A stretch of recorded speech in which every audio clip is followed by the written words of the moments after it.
tinokuchingamidzai kuchechi yeChrist Embassy yepamhepo yatinoita muchishona.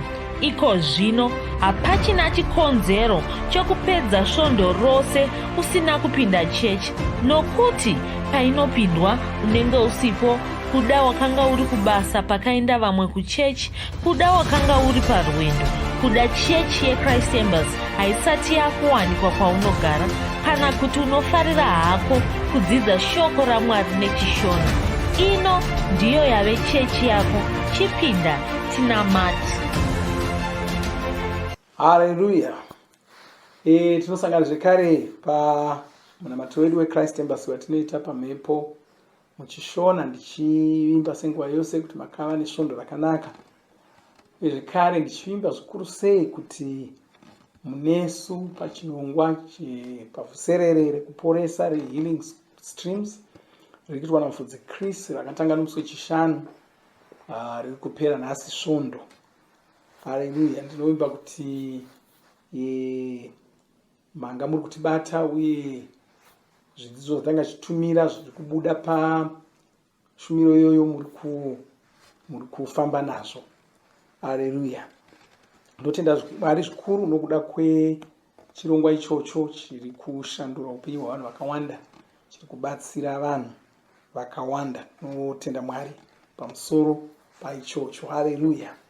Ndichitenda mufudzi Kristu vava nokuda kutipa mukana iwoyo gona kuti tisangane pamwe chete tichidzidza shoko raMwari, tichinamata pamwe chete, tichiropafadzwa naMweya Mutsvene. Haleluya. Tichiri mumwedzi wedu wekuona zvinhu mupfungwa dzedu, zvikuru sei tichiona shoko raMwari mupfungwa dzedu. Takataura tikati shoko raMwari harisi rokungonzwa. Shoko raMwari rinofanira kana shoko raMwari richinge rapinda rauya kwauri, unofanira kutanga kuriona mupfungwa dzako. Kana rikati wava mambo, chizviona uri mambo. Kana rikati uri mufumi, chizviona uri mufumi. Hazvina basa kuti momwe mako mune mari, zvione uri mufumi. Ndo zvataurwa neshoko raMwari. Kwanzi vamwe vanhu vose ngavave vareve nhema Mwari chete, ngavave ivo vanoreva chokwadi. Saka homwe dzako haungavimbi nezvinotaurwa nehomwe dzako uchisiya zvinotaurwa naMwari. Mwari vanoti uri mufumi. Haleluya. Homwe dzako dzingataura zvimwe zvinhu, siyana nehomwe dzako, dzinoziiko, ndiwo akatodzitengawo. Haleluya. Saka ndo mabatira atinoita shoko raMwari. Wechimwe chinhu chatoda kuti ndisimbise pazuva ranhasi, kusimbisa kuti shoko raMwari kuna vanoriona semurairo, semutemo. Vanoriona semurairo, kuti randirayira zvakati, rati usaba, rati usauraya, rati usavenga, rati usaponda, rati usapomba. Ndo maonero avanondita. Saka vanozviona sekunonzi ivo zvinongori zvimbwasungata. Hausi chimbwasungata. Chinonzi usapomba, usadai, usadai. Munhu haana kudaro. Handiwo masikirwo akaitwa munhu naMwari. Munhu haana kusikwa kuti ave chimbwasungata. Munhu akasikwa kuti agone kurarama ari ega akamira apa. Haleluya. Agone kurarama asingafaniri kuitwa chimbwasungata. Zvimbwasungata chete ndo zvinoda mitemo. Usatsikapo, usaenda napapo, usaenda napapo. Imbofunga uriwe, kuda mwana wako, uri kufanira kumuita saizvozvo, kumusesekedza saizvozvo, kumutevera kwose kwaanoenda. Usadai, usadai, usadai, usadai. Hazviiti. Haleluya. Hazviiti. Hapana upenyu hunoraramika nenzira yakadaro. Asi shoko raMwari rinotsanangura zvatiri. Tanzwisisa zvatiri, ndonyaya yatakataura zvakanyanya musvondo rapera. Tanzwisisa zvatiri, tochiziva mararamiro. Haleluya. Asi muongati, ko ingawani shoko racho rinotaura richiti musavenga, musareva nhema, musadai. Aiwa, Kana richiti musavenga, musareva nhema, harisi kutipa murairo, riri kutirangaridza, riri kutibatsira kuti tinzwisise zvatiri. Nokuti dzimwe nguva unogona kunge wakaponeswa saizvozvo, unogona kunge usina kuziviswa kuti munhu akaponeswa haarevi nhema, wozviwana wakureva nhema, asi hauna kuudzwa kunzi munhu akaponeswa haarevi nhema. Asi unonzwa kuti mwoyo mangu handidi kureva nhema, ndikareva nhema handidzwi zvakanaka, ndikareva nhema handidzwi zvakanaka, ndikareva nhema handidzwi zvakanaka. Nemakei. Saka paunouya kana ukachizoudzwa kunzi usareva nhema, munhu wakaponeswa haarevi nhema, uzoti ndosaka ndichiti kana ndikareva nhema ndinonzwa kusagadzikana, ndaakuziva. Saka chii chaakuitika? Zviya zvanga zvichipupurirwa nemweya wako nemwoyo wako, waakugona kuchizviita uine ruzivo nemhakei nokuti waudzwa, kwete nokuti wapuwa mutemo, asi nokuti waudzwa. Waakuziva zvino kuti munhu akaponeswa haarevi nhema. Ndikativerenge vaEfeso 5:5 muone zvinhu zvandiri kutaura. Kwai fambai,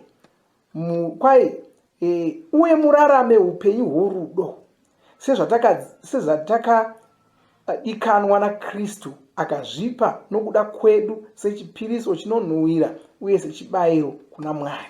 Kwai raramai upenyu hworudo. Rimwe Bhaibheri rinoti kwai fambai murudo, Kristu sezvaakakudaiwo. Nemhakei uri kurarama, nemhakei uri kufarira vanhu, nemhakei uchifanira kufarira vanhu, nemhakei uchifanira kuda vanhu, nokuti Kristu wakakuda. Kwete nokuti mutemo watava kukupa, asi nokuti Kristu wakakuda. Haleluya.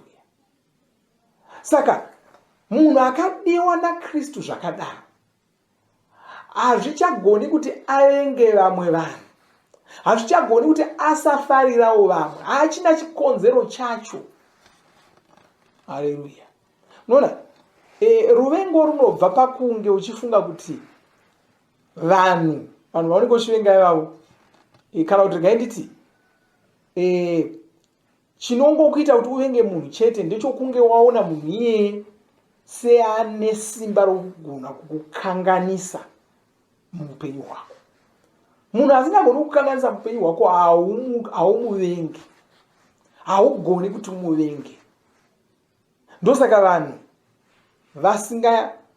vasingawanzivenga vana vadoko. Munhu wose, vanhu vazhinji havawanziita dambudziko kana daka nevana vadoko. Nemhakei mwana mudoko haana zvaangandiita, kunze kwokunge achida kutoitira utsinye munhu mukuru waari kuvenga wacho, ndo paanogona kunanga kumwana. Vamwe vanoshamisika kuti nemhakei ruvengo ruchiwanda pavanhu vanozivana kana kutoti vemhuri imwe chete. Asi mumwe munhu hausine naye, hausina kukama naye, hazvitogoni. Ungangovenga munhu mandizvidzi ari uko ungomuvenga, tafadzwa ari uko ungomuvenga, hazviti. Ungovenga tafadzwa, ungofunga kuti tafadzwa ndomuvenga, handidi kumuona. Waita sei? Unomuziva here? Unokama naye here? Haumuzivi. Nemhakei zviri nyore kuti vanhu vafarire vanhu vavasingazivi vokure, asi vasingagoni kufarira vanhu vepedo. Inyaya yekuti munhu wokure musoro make anenge aziva kuti munhu wokure haana zvaanogona kundikanganisa, haandizivi saka agona kundikanganisa, asi vanhu vepedo vanondiziva saka vanogona kundikanganisa. Ndo chinoita kuti vanhu vavengane. Asi kana ukaziva kuti upenyu hwako wakadiwa naKristu, kana wadiwa naJesu, hazvina basa kuti munhu angada kuita chii kwauri. Ndadiwa. Jesu ndo vanondirongera zvinhu. Kana mari yangu inobva pakunge ndiri muna Jesu, utano hwangu ndo kwahunobva. Hazvina basa kuti iwe waite chii. Unogona kushereketa, unogona kuita zvose zvaungada, unogona kutsvaka kunditsinga, unogona kutsvaka kundibhururusira shiri dzangu, unogona kutsvaka kuita zvese. Hazvina kwazvinoenda. Nemhakei ndakadiwa naJesu. Haleluya. Saka nemhaka yekuti ndakadiwa naJesu kudaro, handichina daka navanhu. Haleluya. Ndakuziva rudzi rwangu. Ndava imwevo mhuka. Ndava chisikwa chitsva. Ndava chipuka chitsva. Ndava mukuru kuna Satani. Ndava mukuru kumweya yetsvina. Hapana zvamungaita, kwaye hapana chombo chingagadzirwa kundiuraya chinogona kundikuvadza. Hapana. Saka handichina chikonzero chokuvengana navanhu. Handichina chikonzero chokuvengana. Nyangwe ndikakuona kuti uri kushereketa uri kuda kuita zvimwe zvinhu, ndinotongonamata. Kwai neBhaibheri vavengi vangu vakaidza kuuya kwandiri vachida kundirwisa, vachida kudya nyama yangu, vakawa vakawira pasi. Haleluya. Ndokutsakatikira ipapo. Saka ndichikuona uchisherekera ndoziva kuti usati wasvika pandiri uchawa ugotsakatikira ipapo. Ndingatokuyambira kuti zvoda kuita izvi handizvo, chirega kuita izvozvo nokuti zvinokukuvadzisa. Ndozvakaudzwa Pauro naJesu. Zvikanzi, ko unotitambudzireiko? Zvikanzi zvakaoma kukava zvibayo. Zvikanzi uri kukava zvibayo. Uri kufunga kuti unondikava, uri kukava zvibayo. Haleluya. Saka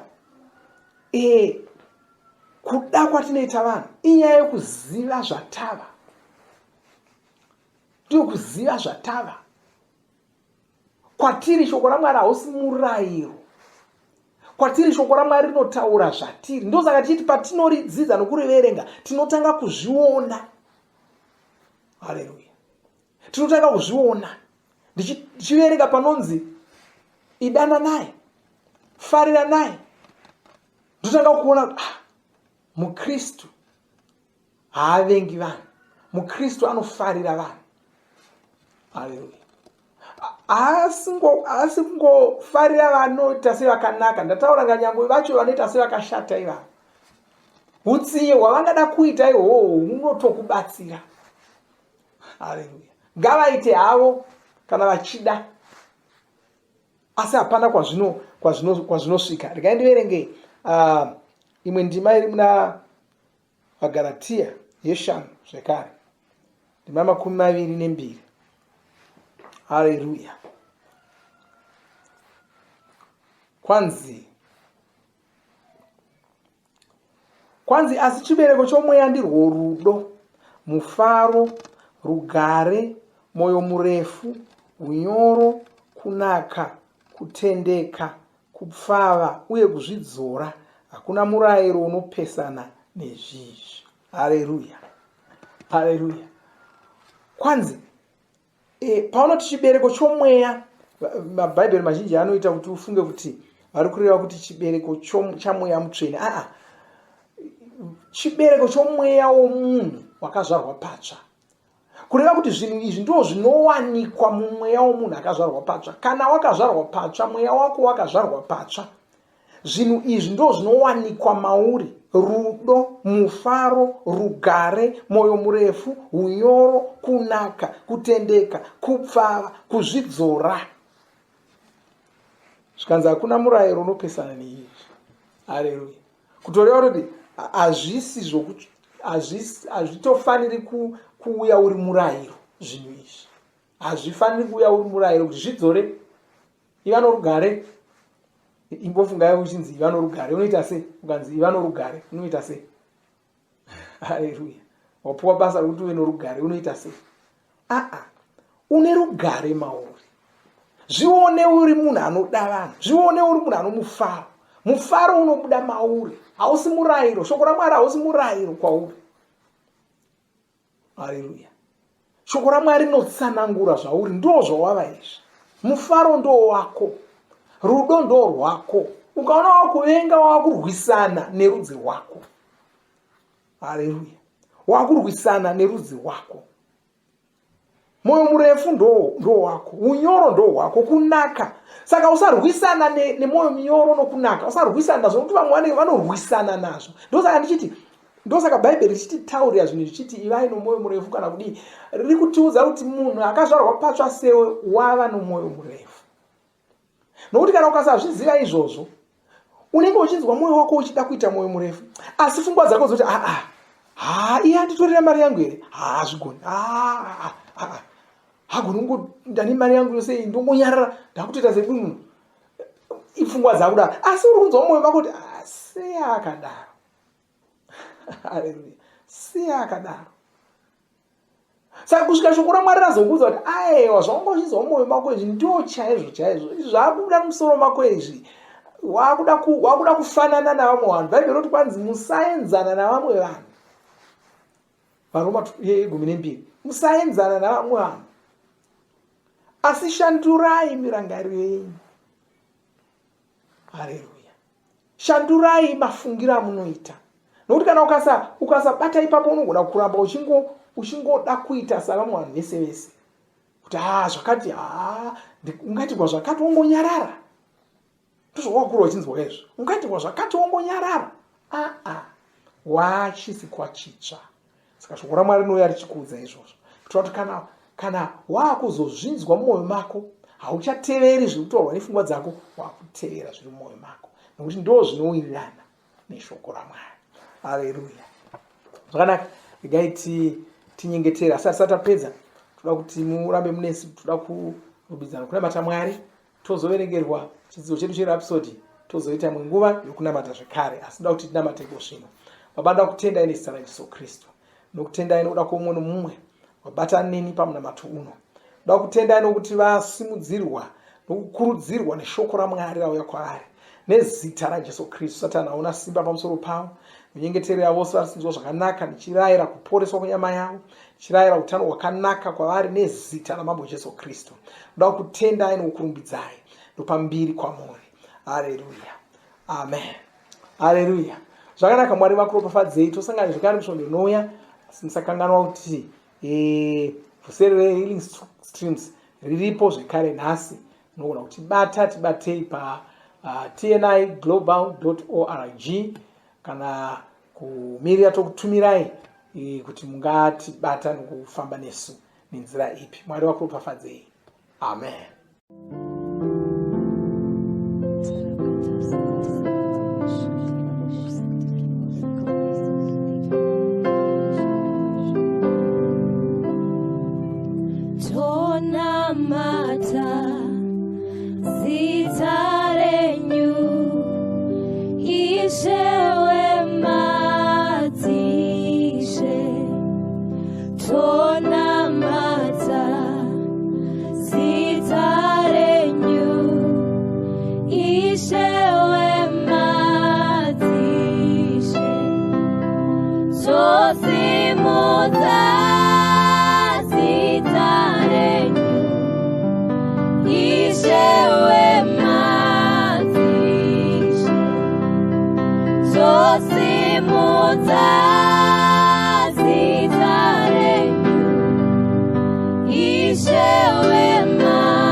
Tinokugamuchirai pamunamato wezuva ranhasi watinoita tichishandisa bhuku reRhapsody rakanyorwa namufudzi Chris Oyakilome. Chidzidzo chanhasi chinoti une simba rekutonga rima. Shoko redu tinoriwana kubva kuna Vakorose 1:12 kusvika 13. Inoti muchitenda Baba, ivo Baba vaya vakatisungunura ndokutibvisa munzvimbo inotongwa nerima vakatiisa munzvimbo iya inotongwa nemwanakomana wavo wavanofarira zvikuru. Ungava wakazvarwa patsva, izvi zvinoreva kuti wava mukuru kuna Satani, wakatokurira Satani, wakamukurira paya paakakurirwa naJesu, wakanga uri muna Jesu musi uyu, uchirwa pamwe chete naJesu, wakamurovera mugomba remoto munova ndimo mumusha make. Vakorose 2 ndima 15 inoti, vakazotora vabati nemasimba ndokuvaita nhapwa ndokuvanika pachena kuti vavonekwe nezvisikwa zvose kuti vakanga vavakurira.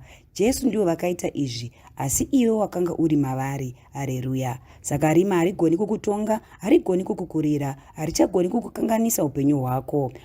Wava mune imwewo nyika inotongwa nemwanakomana waMwari. Rima harigoni kupinda munyika iyi, saka haufaniri kuchichidzirwa nemweya yakaipa.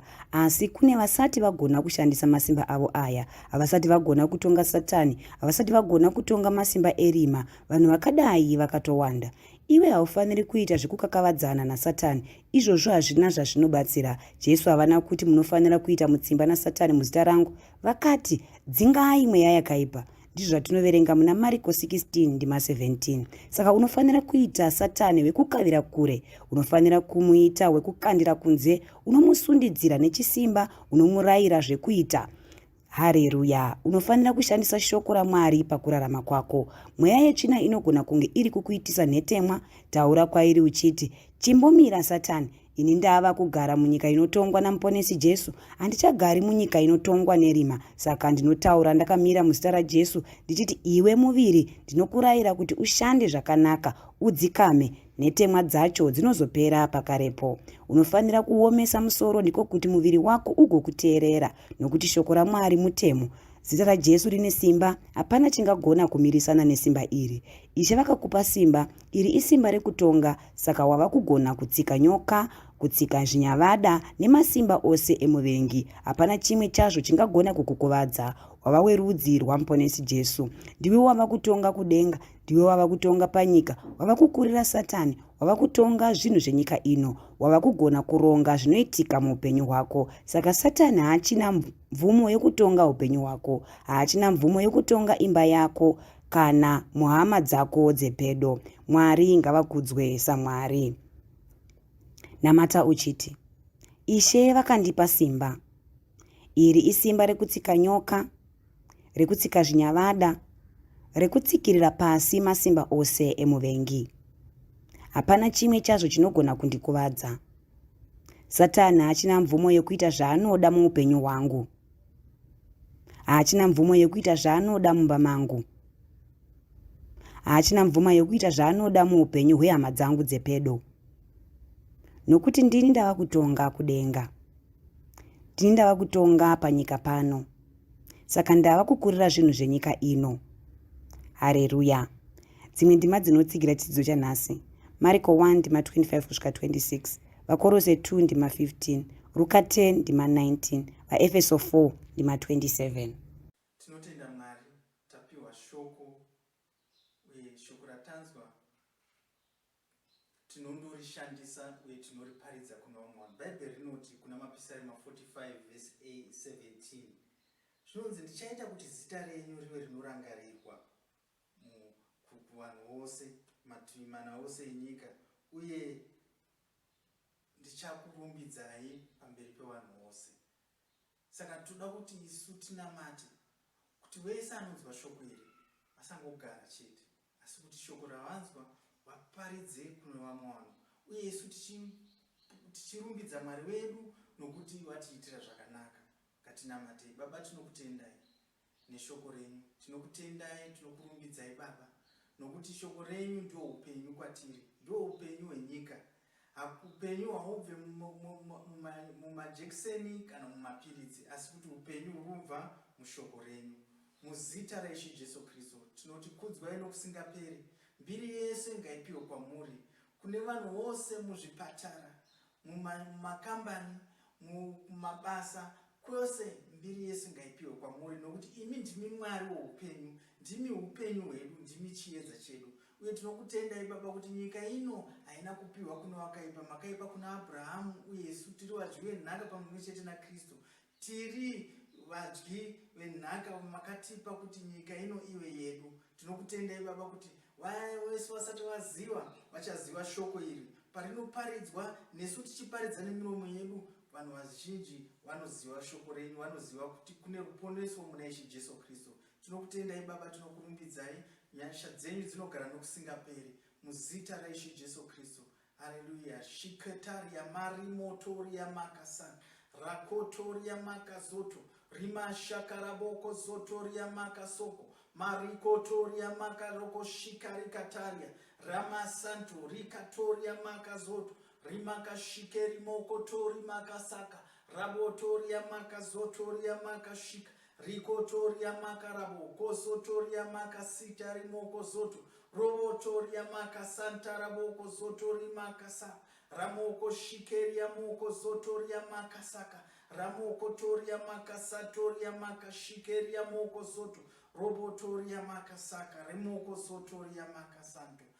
Nokutendai Baba, shoko iri harina kuuya kuzongoti betsera isu toga, asi kuti tinoenda naro kushamwari dzedu, tinoenda naro kuhama dzedu, tinoenda naro kubasa, tinoenda muzvikoro tichiparidza shoko iri, nokuti ndo ruponeso uye ndo upenyu kwese kwatinenge tiri.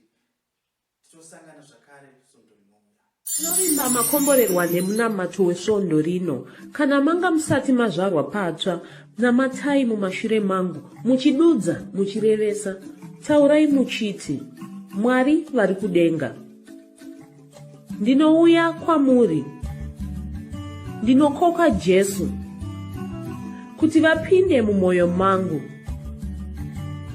Ndinokumbira kuti Jesu vatonge upenyu hwangu. Ndinopupura kuti Jesu ndivo vava Ishe wangu. Saka ndinogamuchira upenyu usingaperi mumweya mangu. Ndazvarwa patsva, ndava chisikwa chitsva. Ndinokutendai. Amen. Makorokoto mazvarwa patsva, tinokugamuchirai muchechi yeChrist Embassy. Titumirei zita renyu nekwamunogara. Munogona kutumira iri SMS kana WhatsApp pa 0772 215 kana kutuma tsamba pa shonaror@gmail.com. Muchida kupa mpiro yenyu neEcocash, rovai namba *151*2*5*58222 motevera zvinenge zviri kutaurwa neEcocash ipapo. Kana muine nhare dzemazuva ano, munogona kushandisa KingsPay kupa mpiro yenyu. Shandisai kodi inoti TNIOG nemavara makuru. Tinoda kukuzivisai zvinotevera. Tinokurudzira kuti musadarikwe nezvidzidzo zveRhapsody. Zvidzidzei kuti shoko riwande mamuri, mugone kumirisana nezvinhu zvinonetsa muupenyu. Tinodavo kuzivisa vane nhare dzeEconet kuti *205# mava kugona kuwana Rhapsody panhare dzenyu kunyangwe musina WhatsApp. Rovai nhare idzi muwane Rhapsody panhare dzenyu zuva rimwe nerimwe. Munorova *205#, mosarudza daily devotional. Subscribe Shona Rhapsody muchishona. Munamato uno munoubata pa WhatsApp, pa radio, pa YouTube panoti Shona Online Church, pa www.ce-shonachurch.org, nepa vcc.rhapsodyofrealities.org. Tinokumbira mutizivise kana muri kutibata pane imwe yenzvimbo idzi. Kana pari pa internet, munogona kunyoresa muchitipa zita renyu. Kana pari pa WhatsApp, tinyorerei tigopota tichikutumirai zvimwe zvidzidzo, kana kutitumira SMS pa 0772 166 928. Ivai nesvondo rakanaka.